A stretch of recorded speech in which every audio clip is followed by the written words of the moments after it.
पंडित रविशंकर शुक्ला विश्वविद्यालय के इस पॉडकास्ट में आप सभी का स्वागत है।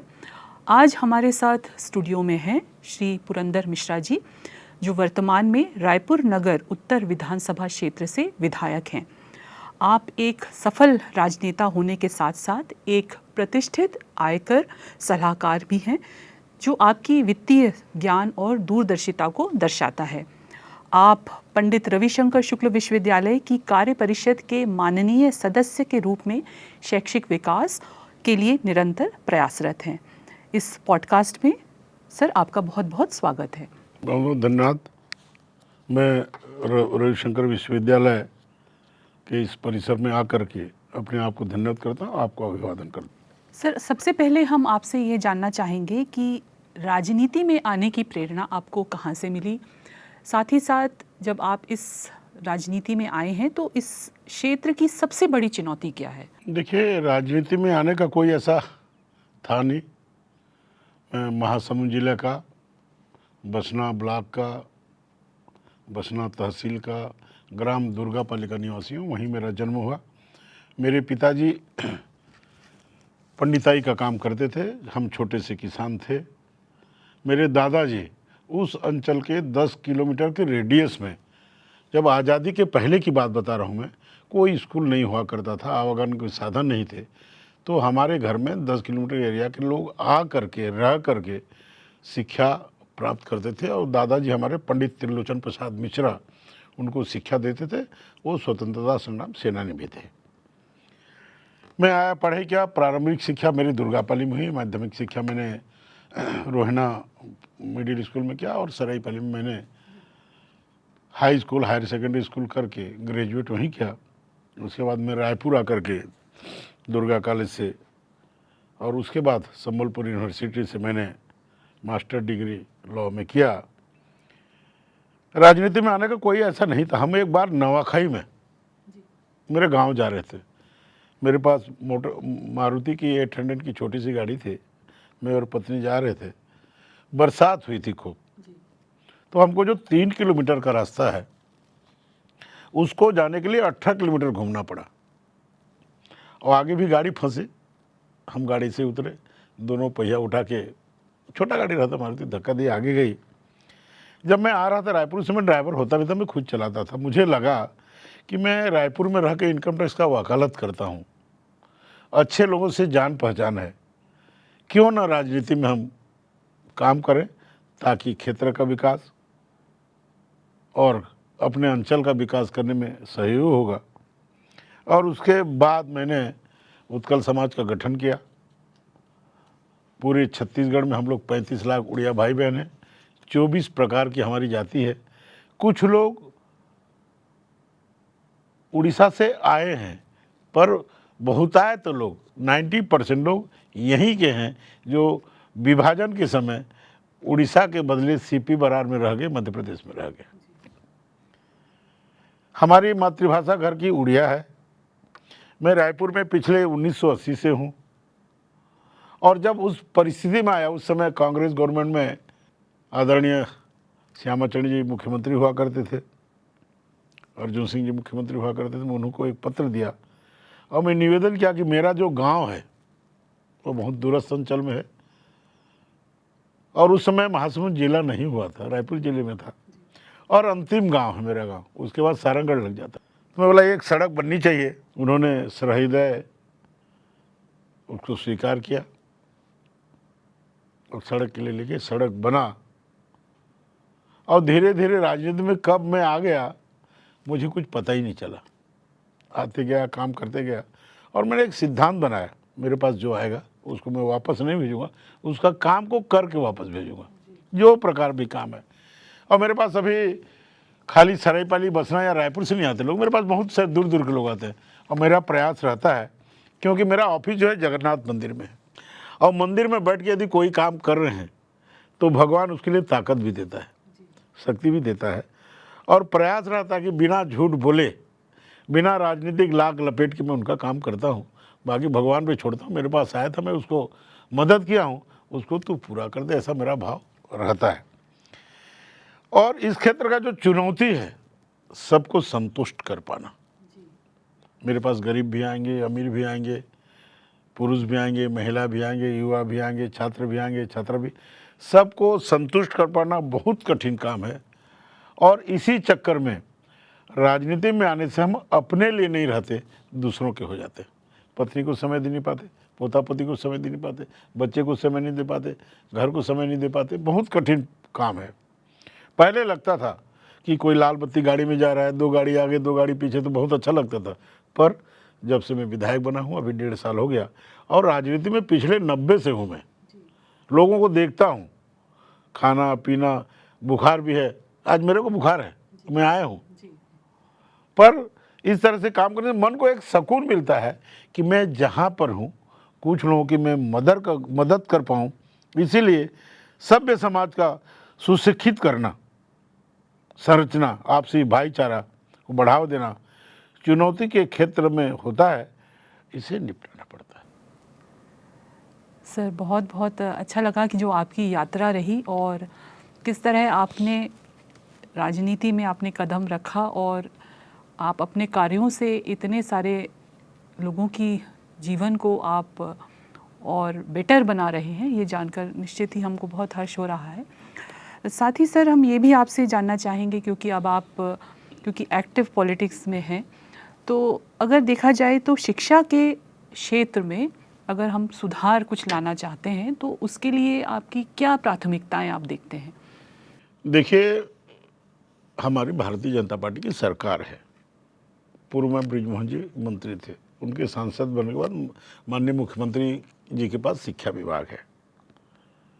शिक्षा के लिए जो बड़ी प्राथमिकता थी, कई स्कूल में शिक्षक नहीं थे, कई स्कूल में इतने शिक्षक थे कि स्टूडेंट नहीं थे, कई स्कूल में 10 शिक्षक हैं, कहीं शिक्षक विहीन भी थे। तो माननीय मुख्यमंत्री जी ने जो युक्तिकरण के माध्यम से बिहड़ों में, गांव के भीतर में, जंगलों में जो स्कूल हैं, उसमें शिक्षक पदस्थ करके जो निर्णय लिया, मैं उनका अभिनंदन करता हूँ, आभार व्यक्त करता हूँ।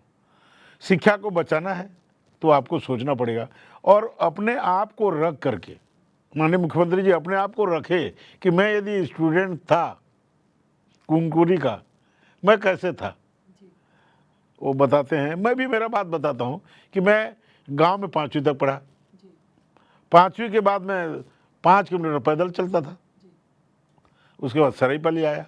माननीय मुख्यमंत्री जी कल ही बता रहे थे कि उनके गांव में 5वीं तक था, 7 किलोमीटर तक मिडिल स्कूल गया। तो जो इस परिदृश्य को समझता है, बिना शिक्षक के कैसे पढ़ाई होती है, कि एक शिक्षक को 5 साल को क्लास को कैसे पढ़ाएगा, क्योंकि आजकल लोग चाहते हैं कि मैं गांव में न रहूं, शहर में रहूं, इस चमक धमक के संस्कृति के पास रहूं, इसलिए गांव में कोई रहना नहीं चाहता, और इसीलिए शिक्षा में हम थोड़ा सा कमज़ोर हुए। परंतु माननीय मुख्यमंत्री जिस तरह से निर्णय ले रहे हैं, बस्तर में उन्होंने नियत निरालार के निर्माण किया, मेरा अच्छा गाँव, वहाँ पढ़ाई होता है। और जब हमारे चौधरी फाइनेंस मिनिस्टर वो जब कलेक्टर थे, तो उन्होंने प्रयास स्कूल खोला, जिसके कारण लोग संघीय सर्विस में, पीएससी में, यूपीएससी में बड़े बड़े पदों पे जा रहे हैं। जब छत्तीसगढ़ में सबसे जो बड़ी प्रॉब्लम है वो थी नक्सलाइट, जिसके कारण कई स्कूल होते नहीं थे, पर माननीय मुख्यमंत्री जी के साहस से, माननीय अमित शाह जी के निर्देश पे हम नक्सलाइट को अंतिम की ओर हैं कि हम उनको नेस्तनाबूद किए हैं। उस तरह से काम चल रहा है, और स्कूल में लोग पढ़ने आ रहे हैं। बस्तर में पहले स्कूल में लोग नहीं आते थे डर के मारे कि बम से उड़ा देंगे, नक्सलाइट मार देंगे, पर अभी ऐसा आया है समय कि लोग स्कूल जा रहे हैं।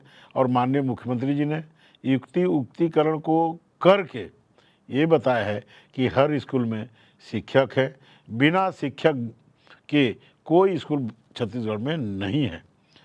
मैं बताना चाहता हूँ कि एक उदाहरण आया, कुछ ऐसे शहर हैं जहाँ पर बच्चे कम हैं, टीचर ज़्यादा हैं, वो आ गए व्यवस्था में। तो इस परिस्थिति को छोड़ के अभी साल भर से माननीय मुख्यमंत्री जी शिक्षा मंत्री हैं, उनका जो काम है वो देखने के लायक है भैया। सीखने की लैब है। हमें युवाओं के लिए क्या करना चाहिए शिक्षा के क्षेत्र में? आपने ये पूछा, लोगों को पढ़ाना चाहिए। और मैं आपके माध्यम से माता पिताओं से निवेदन करता हूँ कि बच्चों के साथ कम्युनिकेशन को कम मत करें। यदि बच्चों के साथ कम्युनिकेशन कम होगा तो बच्चों आपको असली चीज़ नहीं बता पाएगा। पहले कोई गणित मैं नहीं जानता था, बच्चे नहीं जानते तो टीचर को पूछते थे, माँ बाप को पूछते थे। और आज मोबाइल का जो ज़माना है उसके कारण बोले गूगल में देख लो, मैं क्या करूँगा। उसके कारण बच्चा गूगल में तो देख लेगा, पिताजी का नाम जान जाएगा, दादा का नाम कैसे जानेगा? मेरे पिताजी के पिताजी का नाम कैसे जानेगा? वो गूगल में तो रहता नहीं। पर उसके लिए आपको पेरेंट्स को, माँ बाप को ध्यान देना पड़ना है कि मेरा बच्चा कहीं ऐसे व्यस्त कार्यक्रम में तो नहीं फंस गया है, मोबाइल के कारण तो नहीं फंस गया है कि पढ़ाई नहीं कर पा रहा है। Communication game. और मेरा निवेदन है आपके माध्यम से माता पिता को, जब भोजन करें रात का, दिन में तो कोई काम चला गया, कोई ऑफिस में, सब बैठ के एक साथ करें। एक साथ करने से क्या होगा कि उसको क्या सॉल्यूशन नहीं कर पाया बच्चा, कॉलेज में उसको क्या तकलीफ हुई, स्कूल में क्या तकलीफ हुई, तो बैठ के जब भोजन करते हैं उस समय चर्चाएं हो जाएगी, माता पिता को अपनी बात कह पाएगा। जैसे बेटियां संकोच में बहुत सारे समस्या नहीं कह पाते। कई ऐसे स्कूल हैं जहां पर केवल शिक्षक हैं, शिक्षिकाएं नहीं हैं, वहां पर बेटियों को समस्या होता है। ये बात किसको कहेंगे माँ के अलावा?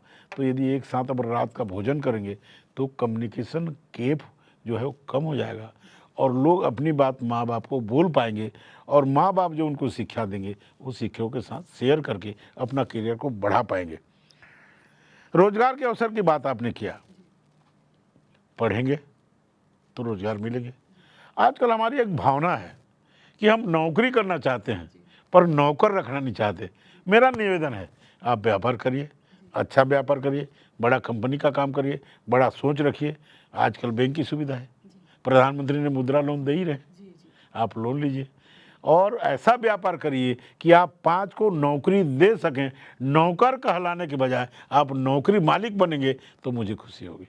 इसलिए मैं बच्चों को निवेदन करता हूं, उनके माता पिताजी को, बच्चों को खूब पढ़ाएं और ऐसे व्यवसाय दें ताकि वो 5-10 नौकरी वो करने वालों को रख सके और अपना करियर को आगे बढ़ा सके। ऐसा मेरा निवेदन है। साथ ही सर हम जानते हैं कि आपने नशा मुक्ति अभियान के लिए आप काफ़ी सक्रिय रहे हैं और आपकी इस यात्रा के बारे में अगर आप हमारे साथ कुछ। देखिए, मैं 1996 से 2 अक्टूबर के दिन पिथौरा देवरी हाई स्कूल में कार्यक्रम में था। उस समय माननीय लक्ष्मण सतपथी जी अपनी पदयात्रा, उनके पिताजी के पदयात्रा को आगे बढ़ाने के लिए करते थे। ये पदयात्रा को 1942 में महात्मा गांधी जी ने शुरू किया, दांडी यात्रा के नाम से। मैं वहाँ पर था और उस समय ऐसा बातें आई कि अब लक्ष्मण सतपथी के बाद कौन पदयात्रा इस एरिया में करेगा, क्योंकि बड़ा पदयात्रा होता है, त्यौहार की तरह मनाते हम। तो मेरे को उस समय युवा था, मैं बोला कि ये पदयात्रा मैं करूँगा। 1 साल किया तो लक्ष्मण सतपथी हमारे रिश्ते मामा जी, उनकी पदयात्रा में थोड़ा ट्विस्ट किया। मैं पदयात्रा को 25 सितंबर को शुरू करता हूँ, पंडित दीनदयाल जयंती, और 2 अक्टूबर को समापन करता हूँ। उसमें हम शिक्षकों का सम्मान करते हैं, विकलांगों का सम्मान करते हैं, मेरिड आए बच्चों का सम्मान करते हैं और जो पिछड़ा गांव का समस्या है उसको चर्चा करके सरकार को अवगत कराते हैं और सरकार की जो जन कल्याणकारी योजना है उसको गांव में बता के गांव को आगे बढ़ाने का क्रिया करते हैं। ये जनरल बात है। दूसरी बात है नशा मुक्ति। गांधी जी का सपना था कि भारत के मेरे बच्चे नशा मुक्त हो, जनता नशा मुक्त हो, महिलाएं, माताएं, बहनें नशा मुक्त हो। उसके लिए मैं पदयात्रा करता हूँ, लोगों को स्कूल में जाता हूँ, बताता हूँ कि नशा नहीं करना चाहिए।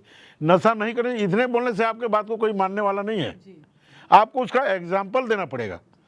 मैंने 22,640 लोगों को पिछले 27 सालों में नशा मुक्त कराया है। उसमें बच्चे, माताएं, बहनें और मेरे भाई लोग भी हैं।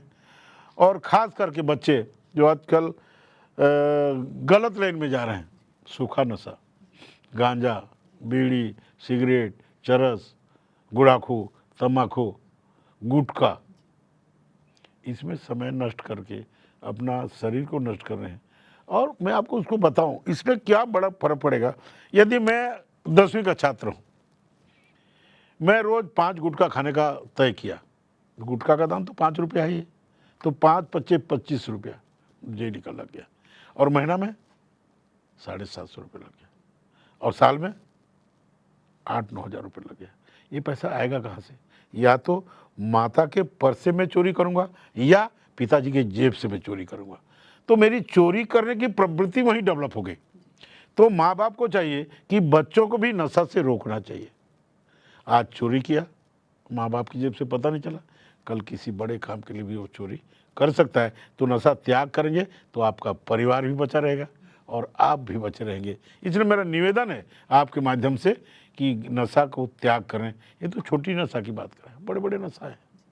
और मैं आपको एक चीज़ और बता दूँ, मेरे भाई बहनों को भी मैं निवेदन करता हूँ कि आप जो बदखर्ची करते हैं, फजूल के जो खर्चा करते हैं, 10 सिगरेट पी गए, 2 गुटखा खा गए, शाम वाला भी बात है, तो यदि आपका डेली का 100 रुपया खर्च है, आप डेली न करके उसको बचाइए। महीना का 3,000 हो जाएगा, साल का 36,000 हो जाएगा। किसी गरीब बेटी की शादी कर दीजिए, किसी गरीब बेटी को पढ़ा दीजिए, तो आपको पुण्य भी मिलेगा।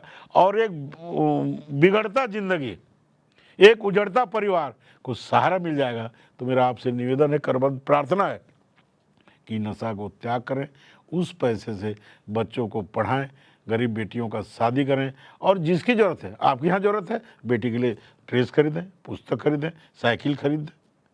तो ये मेरा निवेदन है। इस तरह से मैं पिछले 27 साल से महासमुंद जिला के बसना अंचल में, सरायपाली अंचल में, पिथौरा अंचल में मैं पदयात्रा करते रहूं। इस साल में 25 सितंबर को रायपुर में पदयात्रा करूंगा कि रायपुर में नशा बड़ी चुनौती है। यहाँ पर ठेले में सूखे नशा बिकते हैं, कहीं भी चले जाइए कुछ भी मिल रहा है। आए दिन हम पढ़ते रहते हैं कि आज नशा वहाँ हो गया, यहाँ सूखा नशा बिक गया, उसको शराब पी के उसको मार दिया, ये बातें आती। तो आज के तारीख में सभी व्यक्तियों का एक धर्म है कि जन जागरण करके नशा मुक्त अभियान चलाना चाहिए। और मैं सबको निवेदन करता हूँ, नशा को छोड़िए। नशा से परिवार टूटता है और परिवार अपेक्षा करता है कि आप नशा करके यदि गाड़ी चला रहे हैं, आपका एक्सीडेंट हो जाए तो परिवार भी उजाड़ जाता है। इसलिए मेरा निवेदन है कि नशा को त्याग करें और आगे बढ़ें। सर, बहुत ही अच्छे आपके विचार हैं, और निश्चित ही नशा जो है एक बहुत ही बड़ा एक सोशल प्रॉब्लम की तरह भी आने वाले समय में दिखा जा रहा है। सर, अपनी चर्चा को आगे बढ़ाते हुए मैं आपसे एक और चीज़ जानना चाहूँगी, क्योंकि हम सभी ये जानते हैं कि महिलाओं की आर्थिक स्वतंत्रता उनके सशक्तिकरण के लिए बहुत महत्वपूर्ण है। तो इस संबंध में आप हमसे कुछ शेयर करना चाहें कि ऐसी कौन सी योजनाएं हैं? देखिए, मैं आपको बताना चाहता हूँ, माता बहनों का सम्मान माननीय नरेंद्र मोदी प्रधानमंत्री जी ने जितना किया है, अभी तक जितने प्रधानमंत्री बने कोई नहीं किया। छत्तीसगढ़ 25 साल का हो गया, छत्तीसगढ़ में विष्णुदेव साय जो माता बहनों को सम्मान किए, कोई ने नहीं किया। महतारी बंधन 1,000 रुपया उनको हर महीना मिलता है, महीना का 650 करोड़ का बजट जाता है। और इससे लाभ क्या हुआ कि आप मैके जा रहे हैं, पति बोले मेरे को 1,500 रुपये दीजिए, पति बोला मेरे पास नहीं है।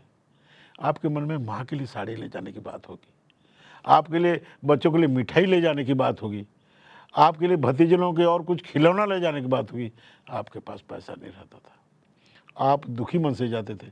परंतु नरेंद्र मोदी जी ने माननीय विष्णुदेव साय जी के नेतृत्व में 1,000 रुपये सभी माताओं बहनों को महतारी वंदन का जो कार्य किया, उससे महिला गौरवान्वित भी हुए और उनका काम बढ़ा। मैं आपको एक चीज़ बताना चाहता हूँ, सारंगढ़ के पास एक सरिया गांव है, वहाँ माताएं बहनें अपने महतारी वंदन के पैसे से राम मंदिर का निर्माण कर रहे हैं। और इसमें सरकार ने ये व्यवस्था किया है कि 1,000 रुपया जो महतारी वंदन देते हैं, उसमें 20,000 तक आप लोन ले सकते हैं और आप सब्जी की दुकान कर सकते हैं, छोटे छोटे किराना दुकान कर सकते हैं, कोई गुपचुप का ठेला कर सकता है, ताकि महिलाएं 2 पैसा आएगा, स्वतंत्र होंगे और पति के ऊपर ज़्यादा भार नहीं पड़ेगा और काम में व्यस्त रहेंगे, तो ये मोबाइल का दुरुपयोग से भी बचेंगे। दूसरी बात मैं बताना चाहता हूँ, स्व सहायता समूह हमने गठन किया। अभी स्कूलों में जो मध्याह्न भोजन का पहले वाली पूर्ववर्ती सरकार ने ठेकेदारों को दे दिया था, हम पहले रमन सिंह की सरकार में इनको देते माता बहनों को, अब फिर से हमने शुरू किया है ताकि बहनें मिलके स्व सहायता समूह बनाए, रोजगार के माध्यम से 2 पैसा कमाए और शुद्धता के हिसाब से स्कूल में मध्याह्न भोजन हो, ये होगा। और मोदी जी ने तो खुलेआम माताओं का सम्मान किया, मुद्रा लोन, आप 10,000 मिलेगा, व्यापार करिए, 10,000 जमा कर दीजिए, फिर 20,000 लीजिए, 20,000 ले लीजिए, व्यापार करिए, 20,000 जमा करें 50,000 मिलेगा। तो ये 2 लाख का भी लोन जाता है। इसके लिए मैं माननीय प्रधानमंत्री जी को, माननीय विष्णुदेव साई जी को अभिनंदन करता हूँ, धन्यवाद करता हूँ कि उन्होंने महिला को जो छत्तीसगढ़ में और भारत में अभी सिंदूर, ऑपरेशन सिंदूर, माताओं बहनों के लिए क्या समर्पित सरकार है, कितनी चिंता है कि सम्मान की रक्षा करने, इसीलिए रानी दुर्गावती। तो मैं तो निवेदन करता हूँ सभी माताएं बहनें कभी लक्ष्मी बने, कभी दुर्गा बने, कभी काली बने, और देश के विकास के लिए, छत्तीसगढ़ के विकास के लिए, घर के विकास के लिए वो सब काम करें।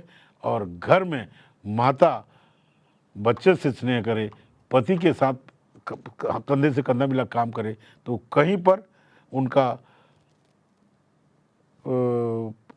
आर्थिक स्वतंत्रता को भी, सशक्तिकरण, उनकी सशक्तिकरण को भी हम आगे बढ़ा सकते हैं।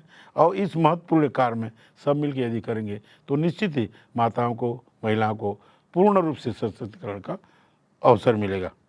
सर, आपके पास समाज और राजनीति को लेकर एक बहुत ही व्यापक दृष्टिकोण है, और अब हम जब अपने पॉडकास्ट के एंड में आ रहे हैं तो हम आपसे ये जानना चाहेंगे कि जो आज के युवा हैं उनके लिए आपका क्या संदेश है?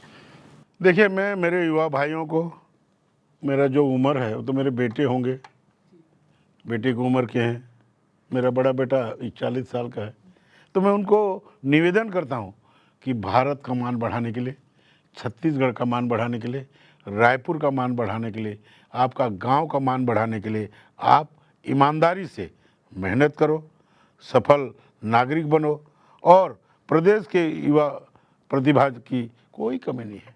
नशा त्याग करो, माँ बाप का सम्मान करो। पहले हम जब स्टूडेंट थे तो माँ बाप बैठे तो हम बैठते नहीं थे, अभी माँ बाप खड़े हैं, बेटा बैठा हुआ है। तो वो जो कम्युनिकेशन गैप की मैं बात कर रहा था आपको, बच्चों में और माता पिता में जो कम्युनिकेशन गैप हो गया, उसको दूर करने से ये भी दूर होगा। और युवा कल का नागरिक है, युवा कल का हमारा मतदाता है। युवाओं को जैसे आप मुड़ोगे वो स्टील के राड की तरह है, उतना मुड़ेगा, जैसे आप बताओगे वैसे करेगा।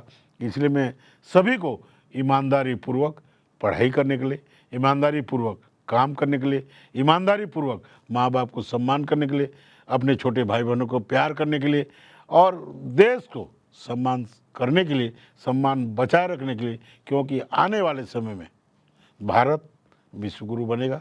और हम यदि हमारे नरेंद्र मोदी जी के हाथ को, विष्णुदेव जी के हाथ को, हमारे जो अग्रणी श्रेणी के नेता हैं उनके हाथ को मजबूत करेंगे, तो जो सोने का चिड़िया भारत कहलाती थी वो पूरा फिर से आएगा, वो युग फिर से आएगा, और हम भारत को विश्व गुरु और विश्व मित्र बनाने में सफल होंगे। इसलिए मेरा युवाओं से निवेदन है कि ईमानदारी से, मेहनत से अपनी काम करें, नशा छोड़ें, परिवार को जोड़ें, और माँ बाप का सम्मान करें, गुरुजनों का सम्मान करेंगे। और ख़ास करके मैं एक और निवेदन करता हूँ, जैसे आप कहीं जाते हैं, गांव जाते हैं, स्कूल जाते हैं, काम में जाते हैं, भगवान को प्रणाम करके जाइए कि भगवान जी मैं काम में जा रहा हूँ, शाम तक आऊँगा, भगवान आपका रक्षा करेगा। माँ बाप को प्रणाम करके जाइए, उनका आशीर्वाद यदि आपके साथ है तो आपको कोई दुख नहीं आएगा, कोई ऐसा शक्ति नहीं है कि आपको नुकसान कर पाएगा। इसलिए भगवान का सम्मान करते जाइए, और माँ बाप भी भगवान के प्रतिरूप हैं, उनका भी प्रणाम करके जाइए, आशीर्वाद लेके जाइए। यही कहना चाहता हूँ कि आपके कारण छत्तीसगढ़ आगे बढ़ सकता है, आपके कारण रायपुर आगे बढ़ सकता है। उसको बढ़ाइए और मजबूती से, ईमानदारी से शिक्षा प्राप्त करिए और आगे अपना जीवन को सफल बनाइए। जय जगन्नाथ, जय श्री राम। बहुत बहुत धन्यवाद सर कि आपने अपना बहुमूल्य हमको दिया, और निश्चय ही जो आपने बातें शेयर करी हैं उससे हमारे युवाओं को, हमारे छात्रों को बहुत ही ज़्यादा प्रेरणा मिलेगी। धन्यवाद आपका।